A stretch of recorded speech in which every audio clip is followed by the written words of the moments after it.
বুঝতে চাই বাংলাদেশ ইন্ডিয়ার বিপক্ষে ম্যাচটা জেতার জন্য নামলো নাকি খেলার জন্য নামলো?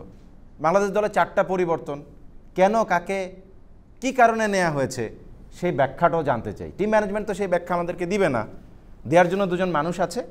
সবাইকে স্বাগত জানাচ্ছি এনিগমা টিভির স্পোর্টস। জাভেদ ওমর, বাংলাদেশ জাতীয় দলের সাবেক ওপেনার, সেলিব্রিটিও স্বাগত।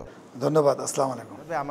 আমার ক্রিকেট, আমাকে একটু ক্রিকেট সুযোগ আসছিল, ইন্ডিয়া যেভাবে ক্যাচ মিস করছে মুড়ির মতো, ওই জায়গায় একদম, যেহেতু আমাদের ব্যাটিং সবসময় এক্সপোজ হয়ে যায় দুর্বলতা যখনই কোনো ম্যাচ হারলে, আর ওই জায়গাটায় মোমেন্টামটা ইন্ডিয়া, হোয়াট এ স্টার্ট, ইন্ডিয়ার মতো দল, ওই জায়গায় আপনি লাস্ট 10 ওভারে আপনি 76 রান দিয়েছেন, what a momentum, 170 against India, যাদের 190, 150, 150 strike rate followed by 40-50 average.